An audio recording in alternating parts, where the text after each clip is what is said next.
Good morning students. हम लोग geography का फर्स्ट चैप्टर पढ़े थे, उसी में आगे देखेंगे मृदा संसाधन। मिट्टी अथवा मृदा सबसे महत्वपूर्ण नवीकरणीय योग्य प्राकृतिक संसाधन है। ये पौधों के विकास के माध्यम है जो पृथ्वी पर विभिन्न प्रकार के जीवों का पोषण करती है। मृदा एक जीवित तंत्र है, जीवंत तंत्र है और कुछ सेंटीमीटर गहरी मृदा बनने में लाखों वर्ष लग जाते हैं। मृदा बनने की प्रक्रिया में उच्चावचजनक शैल अथवा संस्तर शैल, जलवायु, वनस्पति और जैव पदार्थ और समय मुख्य कारक हैं। प्रकृति के अनेकों तत्व जैसे तापमान परिवर्तन, बहते जल की प्रक्रिया, पवन, हिमनदी और अपघटन प्रक्रियाएं आदि मृदा बनने की प्रक्रिया में योगदान देती हैं। अब वो कह रहे हैं कि जो मृदा एक नवीकरणीय योग्य संसाधन है और इसके माध्यम से पृथ्वी पर हम लोग पौधे वगैरह उगाते हैं और जो बहुत से जीवों का पोषण करते हैं। कुछ सेंटीमीटर की अगर हमें मृदा बनानी है तो उसमें भी हमारे को लाखों वर्ष लग जाते हैं बनाने में। और जितना भी उच्च वच है, जलवायु है, तापमान है, ये सब जो है जल है, पवन है, हिमनदी है, सब मृदा बनने में योगदान देते हैं। मृदा के बनने में मृदा जो है जैविक परिवर्तन, जैव और अजैव दोनों प्रकार के पदार्थों से बनती है। मृदा बनने की प्रक्रिया को निर्धारित करने वाले तत्वों और उनके रंग और गहराई, गठन, आयु व रासायनिक और भौतिक गुणों के आधार पर भारत की मृदाओं को निम्नलिखित प्रकारों से बांटा गया। अब उन्होंने कहा कि मृदा का रंग कैसा है, कितनी गहराई में मिलती है, किस समय तक बनकर तैयार होती है, कौन से रासायनिक और भौतिक गुण उसके अंदर देखने को मिलते हैं, किसके द्वारा वो बनी है, उसके आधार पर हम मृदा को विभिन्न प्रकार के वर्गों में बांट देते हैं। अब देखिए मृदाओं का वर्गीकरण। भारत में अनेक प्रकार के उच्चावच, भू-आकृतियों, जलवायु, वनस्पतियां पाई जाती हैं। इस कारण अनेक प्रकार की मृदाएं विकसित हुई हैं।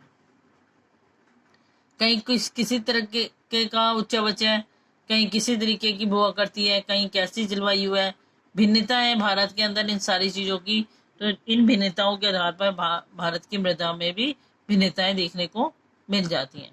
सबसे पहले आती है हमारी जलोढ़ मृदा। यह मृदा विस्तृत रूप से फैली हुई है और यह देश की महत्वपूर्ण मृदा है। वास्तव में संपूर्ण उत्तरी मैदान जलोढ़ मृदा का बना है। यह मृदाएं हिमालय के 3 महत्वपूर्ण नदी तंत्रों सिंधु, गंगा और ब्रह्मपुत्र नदियों द्वारा लाए गए। अभी देखो जलोढ़ मृदा जो है सबसे ज्यादा फैली हुई है हमारे भारत के अंदर और ये मृदा, इसी मृदा से उत्तरी मैदान जो है पूरा जलोढ़ मृदा का बना हुआ है। और ये हिमालय से आने वाली 3 महत्वपूर्ण नदियां हैं, सिंधु, गंगा और ब्रह्मपुत्र, जो अपने साथ कुछ अवशेषों को लाती हैं और उसके माध्यम से ये मृदा बनाई जाती है। निक्षेपों से बनी है जो मतलब लेके आती है और एक संकरे गलियारे के द्वारा ये मृदाएं राजस्थान, गुजरात तक फैली हुई हैं।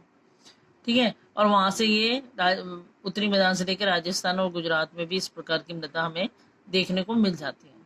पूर्वी तटीय मैदान विशेषकर महानदी, गोदावरी, कृष्णा और कावेरी नदियों के डेल्टे भी जलोढ़ मृदा के बने हैं। अगर हम पूर्वी तट को देखते हैं तो वहां पर भी हमें ये मृदा देखने को मिल जाती है। जलोढ़ मृदा में रेत, सिल्ट और मृत्तिका के विभिन्न अनुपात पाए जाते हैं। जैसे हम नदी के मुहाने से घाटी में के ऊपर की ओर जाते हैं, मृदा के कणों का आकार बढ़ता चला जाता है। अब उन्होंने कहा इसमें हम रेत भी मिल जाती है, हमें सिल्ट भी मिलती है और मृत्तिका के भी बहुत से जो है ना वो अनुपात पाए जाते हैं इसके अंदर। उन्होंने कहा नदी घाटी के मुहाने से जैसे जैसे हम ऊपर की ओर जाएंगे वैसे ही इसके मृदाओं के कणों का आकार बढ़ता चला जाता है। नदी घाटी के ऊपरी भाग में जैसे ढाल भाग के समीप मोटे कण वाली मृदाएं पाई जाती हैं। ऐसी मृदाएं पर्वतों के तलहटी पर बने मैदानों जैसे द्वार, चो क्षेत्र और तराई और आमतौर पर पाई जाती हैं। अब उन्होंने कहा कि जो हम कहीं पर ये मोटे कणों में पाई जा रही हैं और कहीं पर ये पतले कणों में पाई जाती है जलोढ़ मृदा। तो मोटे कणों में जो है वो खास तौर पर कैसे द्वार और चोर क्षेत्र या तराई में आमतौर पर मोटे कण वाली मृदा पाई जाएगी। कणों के आकार पर घटकों के अलावा मृदाओं की पहचान उनकी आयु से भी होती है कि भाई बहुत पुरानी है या नहीं नई है। इस आधार पर भी जलोढ़ मृदा को बांटा जाता है। आयु के आधार पर अगर हम देखते हैं तो जलोढ़ मृदा दो प्रकार की है हमारे यहाँ।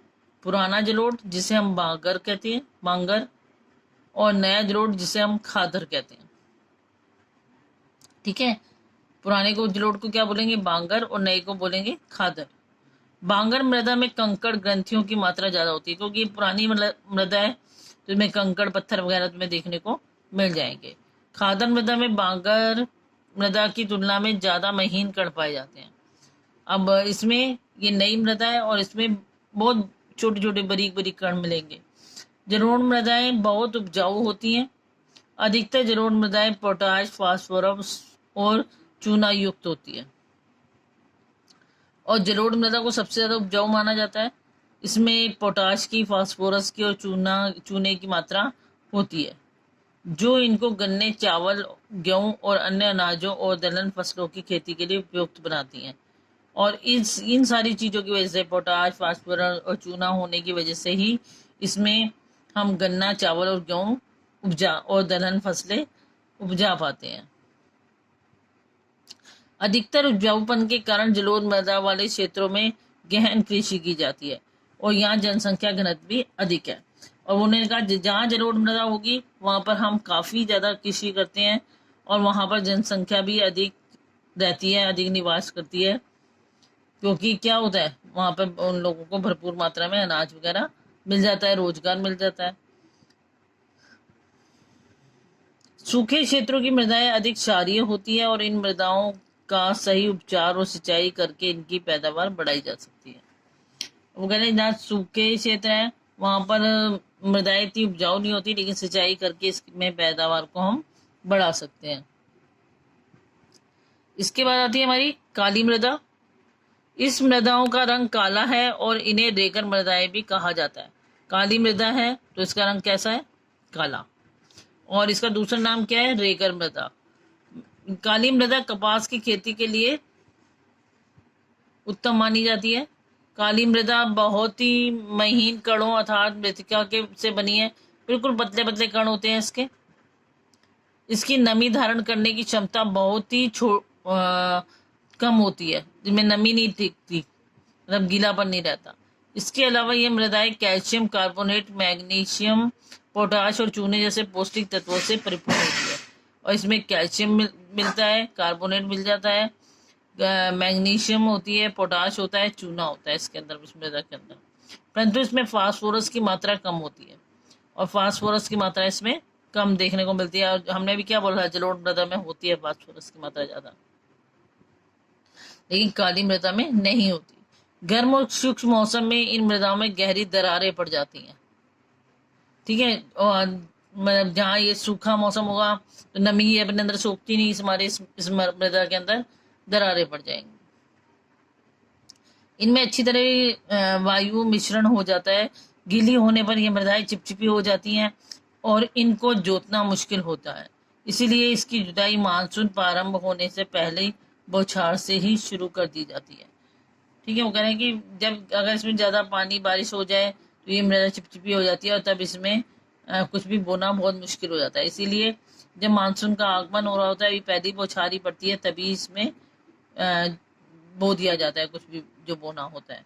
ये देखिए काली मृदा दिखाई कि सूखे वाले क्षेत्र में नीली दरारें पड़ी हुई दिखा रहे हैं वो आपको। ठीक है, आज के लिए बेटा इतना ही। नेक्स्ट क्लास में इससे आगे पढ़ेंगे, इसे अच्छी तरह रीड कर लेंगे। थैंक्स।